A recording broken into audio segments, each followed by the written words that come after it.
was just pissed off, you know, I was angry.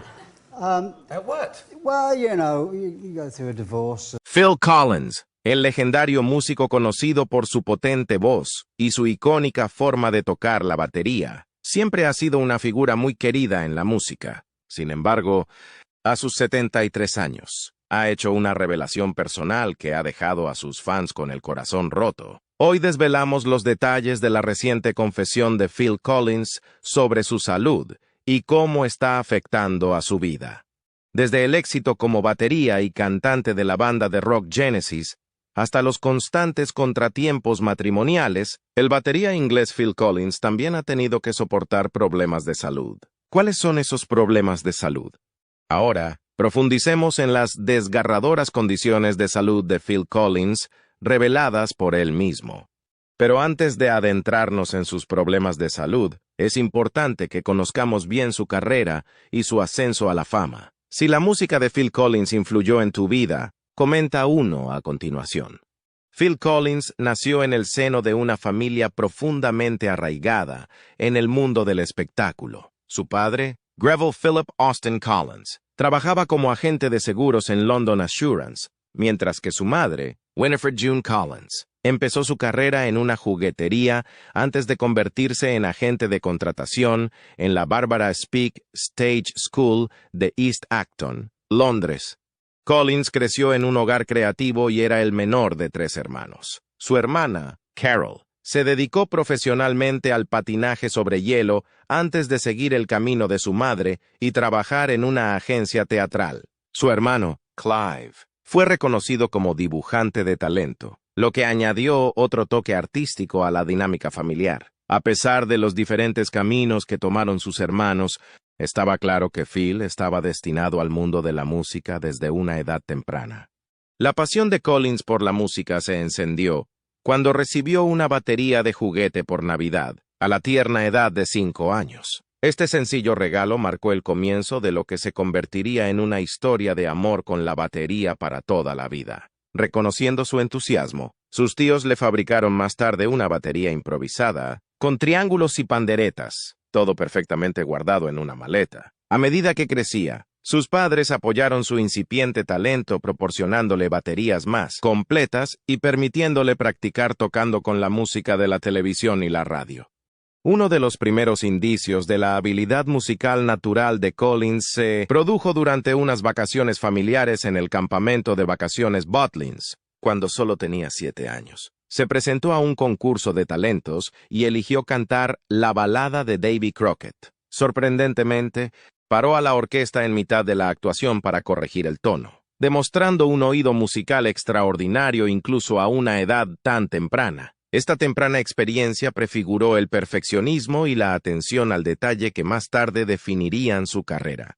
Como muchos músicos de su generación, Collins estuvo profundamente influido por The Beatles, en particular por la batería de Ringo Starr. El estilo de Starr le dejó una impresión duradera, moldeando su enfoque del ritmo y la sincronización. Otra gran influencia fue el grupo londinense The Action, cuyo batería Collins emulaba. A través de su música, conoció los ricos sonidos de Motown y Stax Records, que despertaron su interés por la música soul, un género que influiría profundamente en su obra posterior. El jazz y la música de Big Band también desempeñaron un papel crucial en el desarrollo de Collins como batería. Se inspiró especialmente en el legendario baterista de jazz Buddy Rich, cuyo dominio de la batería, especialmente de la técnica del hi-hat, se convirtió en una referencia para Collins a la hora de perfeccionar sus propias habilidades. Reconociendo su talento natural, Collins empezó a recibir clases básicas de piano y música alrededor de los 12 años, impartidas por la tía de su padre. Esta educación temprana le proporcionó una sólida base musical que complementa las habilidades para tocar la batería que estaba desarrollando por su cuenta. Además de sus clases de piano, Collins aprendió rudimentos de batería con respetados instructores como Lloyd Ryan y Frank King, perfeccionando aún más su técnica y preparando el terreno para su futuro éxito. Considera que esta formación fue crucial en su trayectoria musical. Pero a pesar de su éxito, Collins lamentó no haber aprendido nunca a leer o escribir notación musical, desarrollando su propio sistema basado en su habilidad para tararear melodías y trasladarlas a la batería. Collins asistió a la Nelson Primary School hasta los 11 años, y después se matriculó en la Chiswick County Grammar School. Allí se apasiona por el fútbol y formó su primera banda, The Real Thing, con Andrea Bertorelli y Lavinia Lang como coristas. Bertorelli se convertiría más tarde en la esposa de Collins, influyendo significativamente en su vida personal. A los 14 años, Collins abandonó la escuela para estudiar a tiempo completo en la Barbara Speaks Stage School. También fue amigo de la infancia de Jack Wilde, conocido por interpretar a Dodger en Oliver. 1968. Asistieron a la misma escuela de teatro después de que la madre de Collins, June, se fijara en Wilde mientras jugaban al fútbol en el parque. Con todas estas influencias musicales y la exposición temprana, ¿cuál fue la verdadera naturaleza de su irrupción en la industria del entretenimiento? ¿Y qué condición de salud desgarradora revela? Siga mirando para descubrirlo. El periplo musical de Phil Collins y sus primeros días como actor. Aparte de participar en conciertos y tocar con su primera banda, The Real Thing, la trayectoria musical de Collins continuó con grupos como Freehold, donde compuso su primera canción, Lying, Crying, Dying, y con otro grupo llamado The Church. Phil Collins también fue actor infantil, consiguiendo un papel notable en la producción de Oliver como Jack Dawkins, también conocido como el Artful Dodger.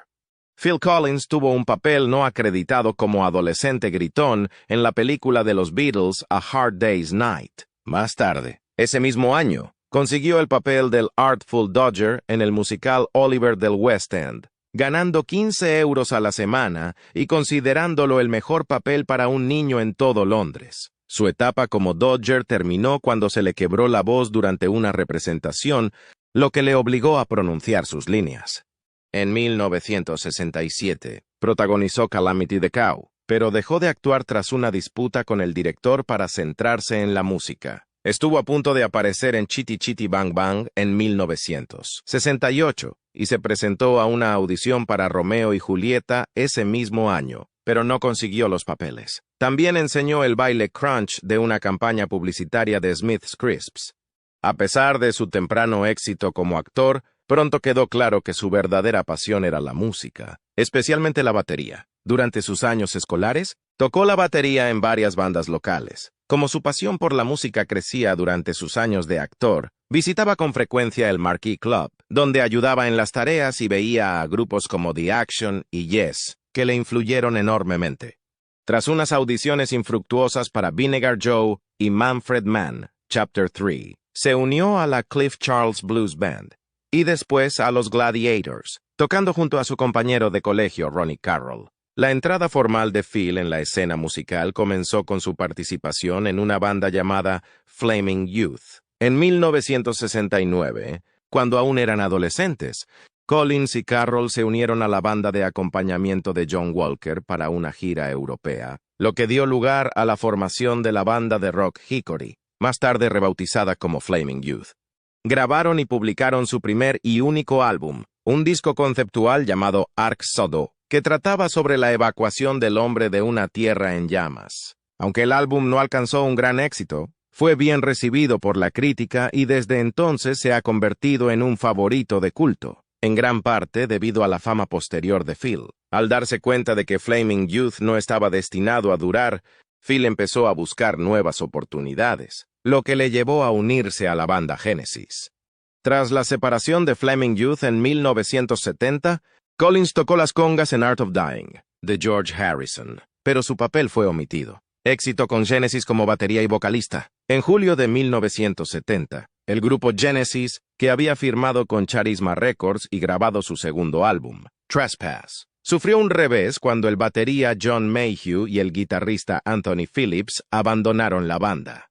Decididos a continuar, publicaron un anuncio en Melody Maker buscando un batería y un guitarrista de 12 cuerdas. Al reconocer el nombre del propietario de Charisma, Tony Stratton Smith, Phil Collins y el guitarrista Ronnie Carroll decidieron presentarse a la audición. Por aquel entonces, Genesis estaba formado por Peter Gabriel, Tony Banks y Mike Rutherford, amigos de Charterhouse School.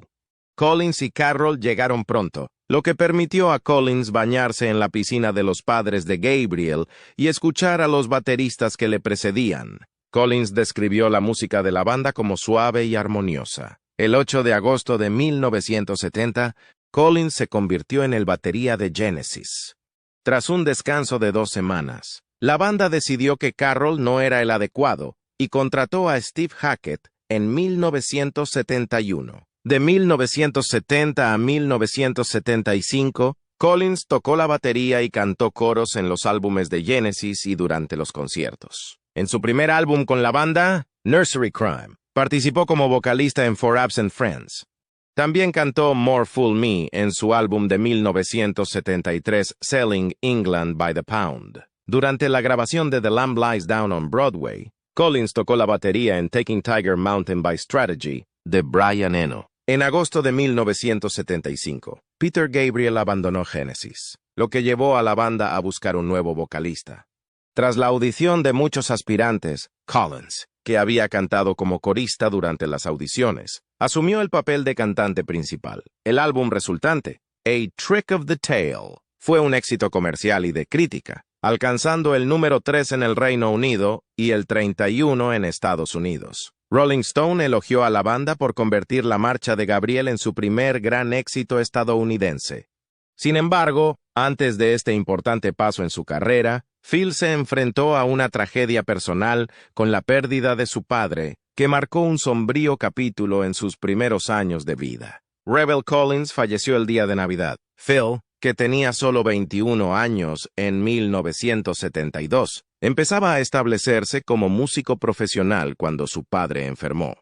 En sus memorias, Not Dead Yet, Phil cuenta que desconocía el estado de su padre porque llevaban varios meses sin verse. Deseoso de celebrar una reunión familiar durante las vacaciones, Phil llamó a su padre para confirmar su asistencia. La conversación fue agradable y todo parecía normal hasta que su hermano Clive le dio la devastadora noticia de que Greville había sufrido un infarto. Aunque Greville fue tratado inicialmente y enviado a casa desde el hospital, lo que supuso cierto alivio para la familia, su estado empeoró rápidamente. Phil recuerda, papá pasa una noche tranquila, pero a la mañana siguiente empeora, y Clive lo lleva al hospital de Southend, donde sufre otro episodio grave. Es Nochebuena. Papá murió el día de Navidad a los 8 años. Esta dolorosa pérdida se produjo justo cuando Phil iniciaba su andadura profesional, marcando un capítulo conmovedor y desafiante en su temprana vida adulta. Para la gira A Trick of the Tail, Collins contó con el ex batería de Yes y King Crimson Bill Bruford para que tocara la batería mientras cantaba.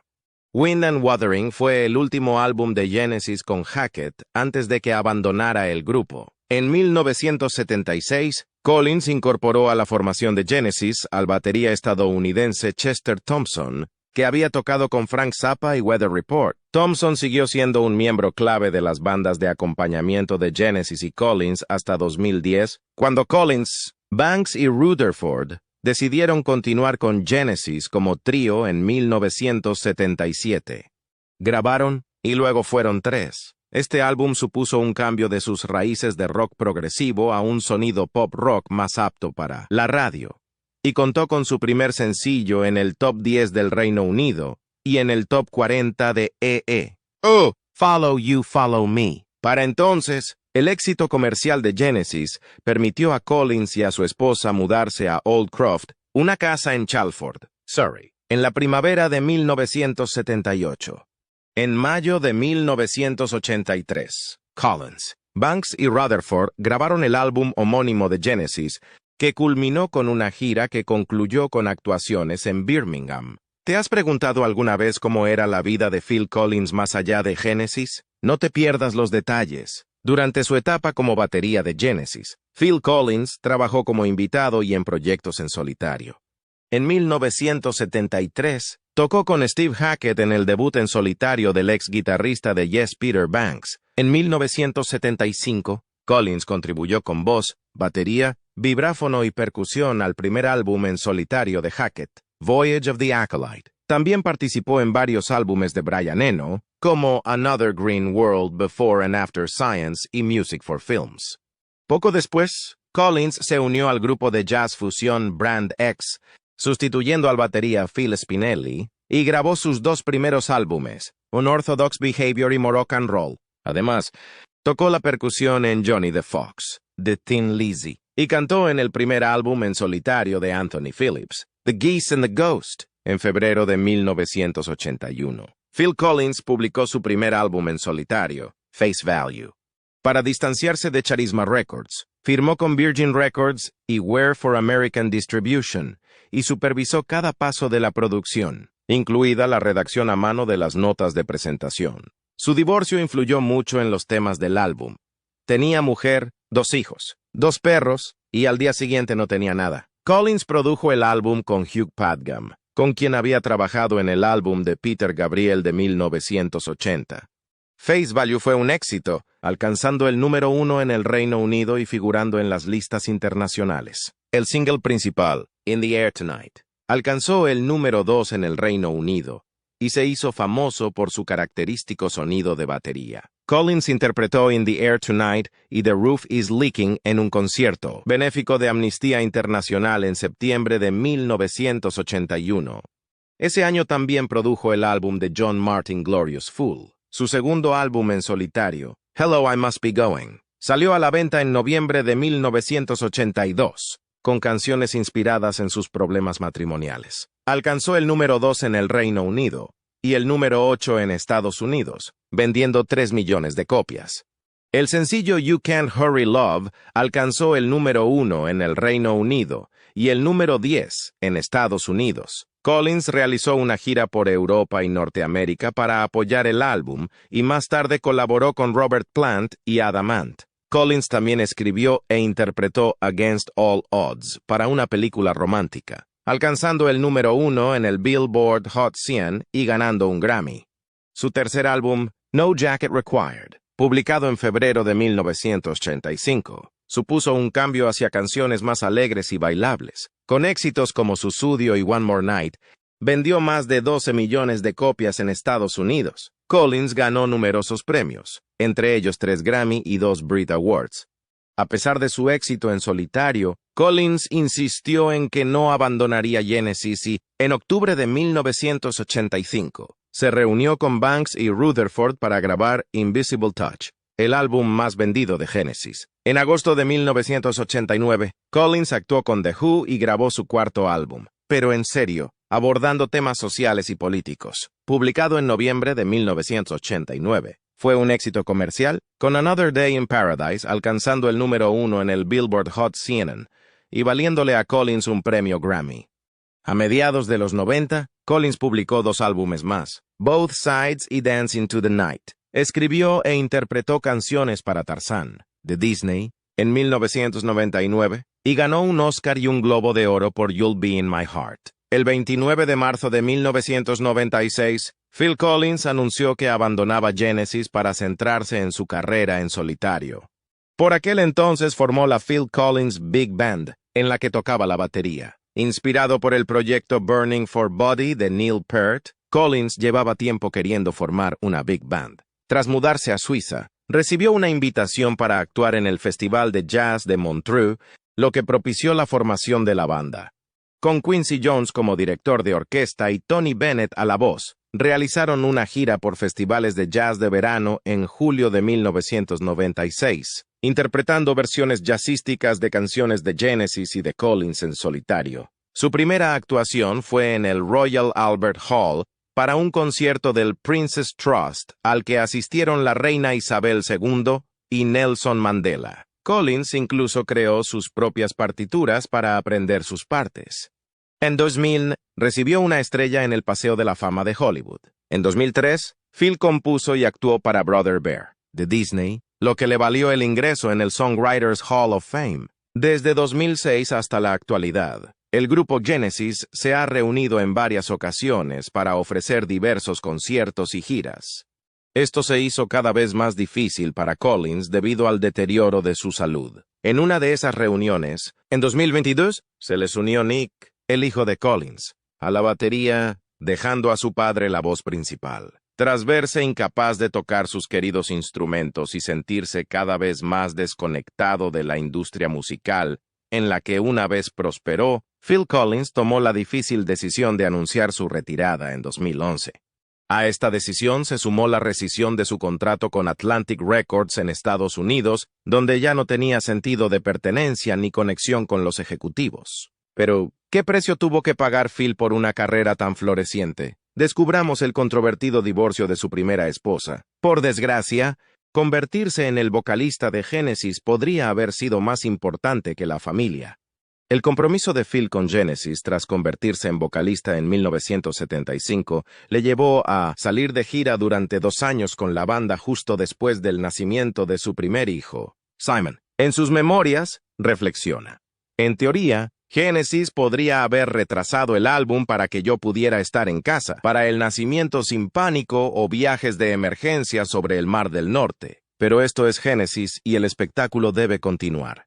En retrospectiva, podría haberle dicho a Genesis que iba a cuidar de mi mujer, pero se esperaba que todo el mundo lo diera todo por la banda. Aunque Collins aceptaba que la banda era lo primero, su primera esposa, Andrea Bertorelli, no compartía su punto de vista. En diciembre de 1978, la banda hizo un paréntesis cuando Phil Collins se fue a Vancouver, Canadá, para intentar salvar su maltrecho matrimonio. Pero tras 5 años de matrimonio, Andrea Bertorelli y Phil Collins se divorciaron en 1980, y su esposa regresó a Inglaterra con sus hijos. Collins regresó a su casa de Chalford, Surrey, y su divorcio finalizó en 1981. La separación devastó a Collins, que compartió públicamente su versión de la historia, afirmando polémicamente que Andrea se había fugado con un decorador. Incluso colocó un cubo de pintura y una brocha durante su interpretación de In the Air Tonight encima de los estallidos, una referencia simbólica a la supuesta aventura. En una entrevista con Playboy, Collins abordó el significado de la canción y la exposición pública de su vida privada. La gente me pregunta, ¿no te da vergüenza? Estás exponiendo tu vida privada para que la vea todo el mundo.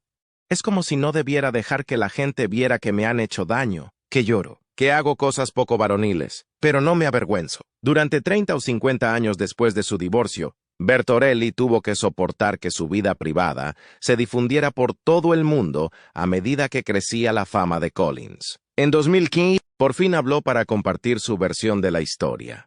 Reveló cómo las constantes giras de Collins y sus acaloradas discusiones les fueron separando poco a poco. Bertorelli también soltó una bomba, admitiendo que tanto ella como Phil se habían engañado mutuamente durante su matrimonio. En una entrevista con el Daily Mail, Bertorelli expresó que su nueva popularidad tras convertirse en el cantante principal se le había subido a la cabeza y que Genesis se había convertido en lo más importante. Andrea Bertorelli se sentía así, sobre todo por las acciones de Collins en torno al nacimiento de su hijo. Explica que, al final, Simon nació 2 semanas más tarde de lo esperado. Recuerdo que sentí la presión de dar a luz porque estábamos retrasando la gira. Al final me tuvieron que inducir el parto. Salí del hospital. Y al día siguiente o 2 días después, Phil se fue de gira. 1 año después, Bertorelli demandó legalmente a Collins por las declaraciones que hizo en su autobiografía, Not Dead Yet. Sintió que ya no podía tolerar las mentiras que él seguía difundiendo sobre su vida juntos, que ella creía que perpetuaban una narrativa falsa. Así que, ¿fue ese el final del viaje amoroso de Phil Collins? ¿O volvió a intentarlo? ¿Lo consiguió? Sigue mirando para descubrirlo. El viaje de Phil Collins hacia el amor. Phil Collins se casó más tarde con Jill Tabelman, principalmente debido a su aventura, pero terminó en 1996. A pesar de sus esfuerzos por reconciliarse, el daño era irreparable, y la pareja se dio cuenta de que ya no se querían. La situación se agravó por las constantes giras de Collins por Europa y Norteamérica, que le mantenían lejos de casa. En un intento de expresar sus sentimientos, Collins escribió una detallada carta a Tabelman.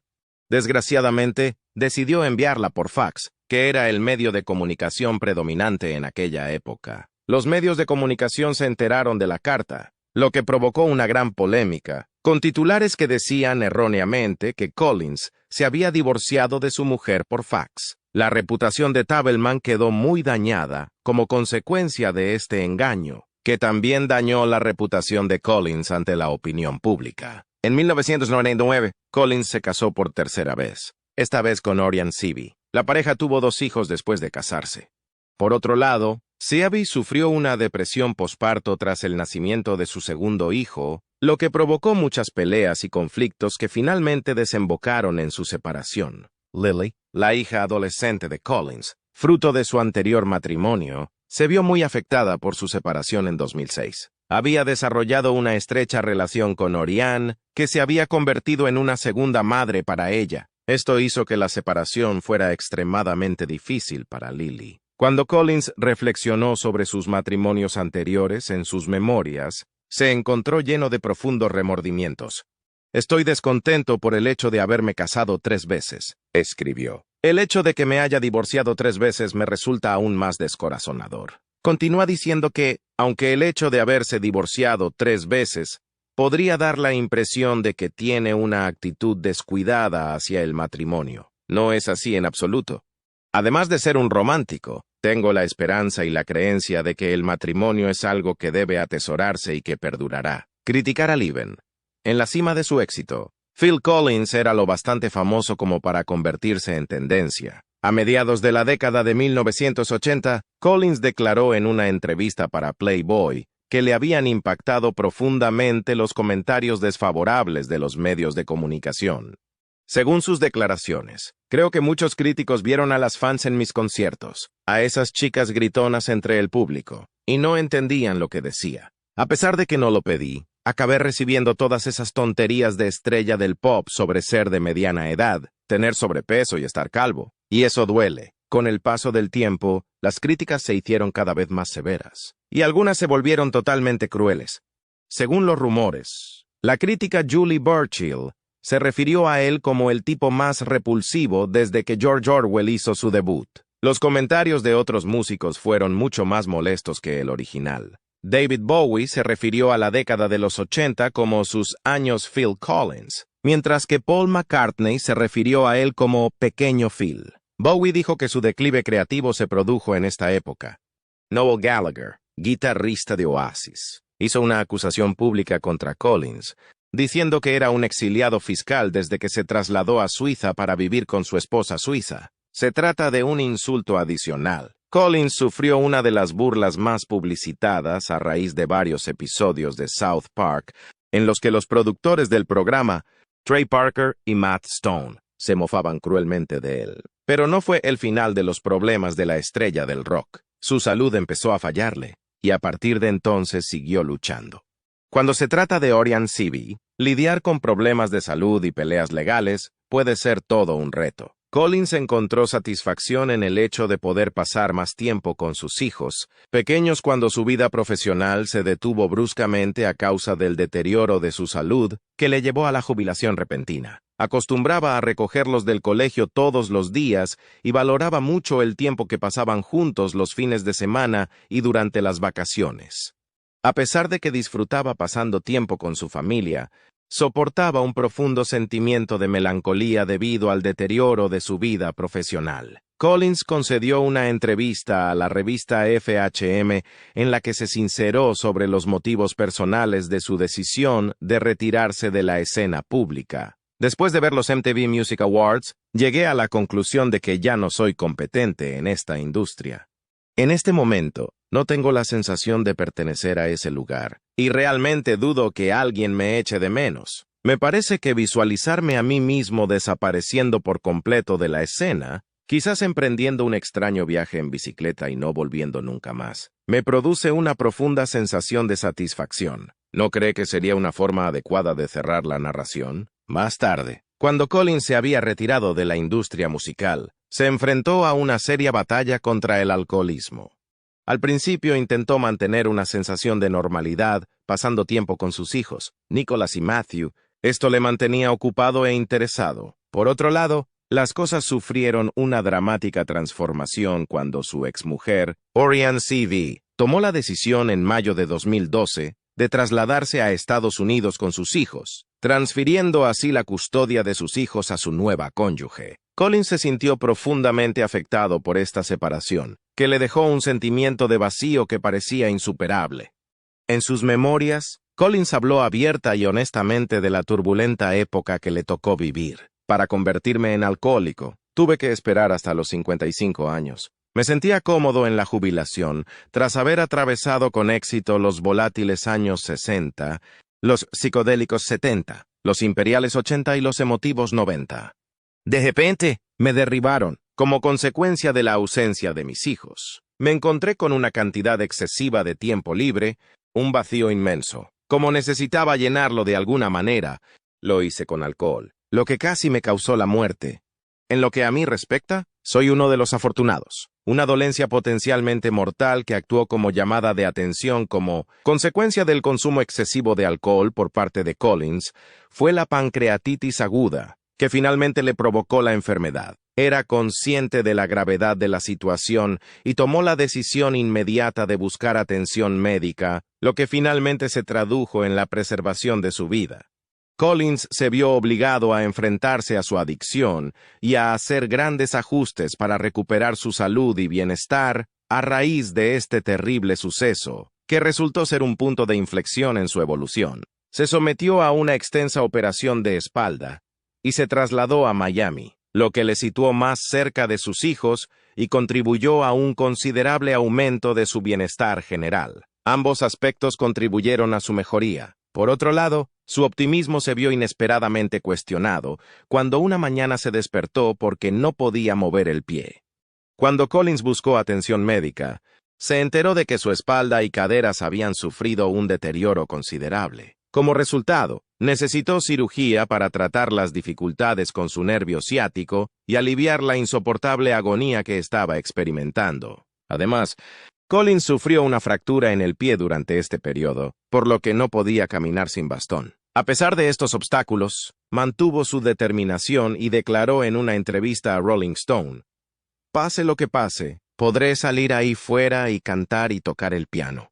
Ahora mismo, me encuentro en un momento bastante feliz de mi vida». Phil Collins sigue padeciendo continuos problemas de salud, por lo que a menudo necesita descansar durante sus actuaciones. Esto sucede a pesar de que ha demostrado una resistencia extraordinaria desde su regreso del retiro. En 2017, se produjo un suceso aterrador cuando el cantante se cayó en su habitación de hotel y se golpeó la cabeza contra una silla, lo que le provocó un importante corte cerca del ojo. El cantante recibió esta lesión como consecuencia del accidente. Fue necesario que cancelara múltiples conciertos debido a la ocurrencia, a pesar de que pudo recuperarse sin más problemas y recibió suturas en el hospital. Otro suceso inquietante que ocurrió en 2019 fue cuando Collins se desmayó mientras actuaba. Había estado sentado en una silla durante un tiempo excesivo, lo que provocó que la silla se volcara. Sin embargo, la estrella del rock volvió a ponerse de pie inmediatamente con la ayuda de los roadies que estaban cerca y completó el acto. Sorprendentemente, pudo caminar por el escenario sin problemas evidentes, lo que fue un golpe de buena suerte en medio de sus continuos problemas. A pesar de que la vida personal de Phil Collins había mejorado, pudo volver con su tercera esposa, Orianne C.V., en el año 2015. No obstante, su relación atravesó otra fase turbulenta. C.V. no solo volvió a dejar a Collins para casarse con otra persona, sino que además siguió residiendo en su casa con su nuevo cónyuge después de haberse casado ya con él. Collins consiguió expulsar a la pareja de su mansión de $40 millones, después de que el incidente se convirtiera en una pelea judicial que duró 4 meses. C.V. vendió varios de los premios musicales y álbumes de oro de Collins durante la acalorada disputa, lo que llevó al hijo de Collins, Simon, a expresar públicamente su consternación. Las acciones de C.V. agravaron aún más la situación. Durante una entrevista con el Daily Mail, Simon expresó su apoyo a su padre diciendo: «Realmente lo siento por mi padre. Es simplemente algo lamentable, ¿verdad? ¿Qué podría motivar a Orianne a actuar de esa manera? Ciertos objetos son irreemplazables y no deben ponerse a la venta. Seguro que uno de ellos es un símbolo de los logros que ha conseguido en su vida». La carga financiera aumentó aún más cuando C.V. interpuso una demanda contra Collins, alegando que tenía derecho al 50% del valor de la finca tras su venta. C.V. consideraba que la propiedad era compartida por ambas partes. Aunque los conflictos continúan, aún hay un atisbo de optimismo de que la expareja pueda por fin resolver sus diferencias de una manera menos contenciosa. Su vida ha sido una montaña rusa de éxitos y adversidades, como queda patente cuando se considera el viaje que ha emprendido Phil Collins a través de sus logros musicales y los retos personales a los que se ha enfrentado. La historia de Phil Collins es tan intrincada como apasionante. Comienza con sus primeros días como niño prodigio y continúa con su viaje para convertirse en un héroe mundial del rock y los obstáculos que experimentó en el camino. Gracias por acompañarnos en esta sincera confesión de Phil Collins sobre su salud. Si quieres compartir tu apoyo o tu opinión sobre esta historia, deja un comentario a continuación. No olvides darle a me gusta, suscribirte y hacer clic en la campana de notificación para recibir más actualizaciones sobre esta y otras historias importantes. Haz clic en el siguiente video que aparece en tu pantalla para ponerte al día con tus famosos favoritos. Nos vemos allí.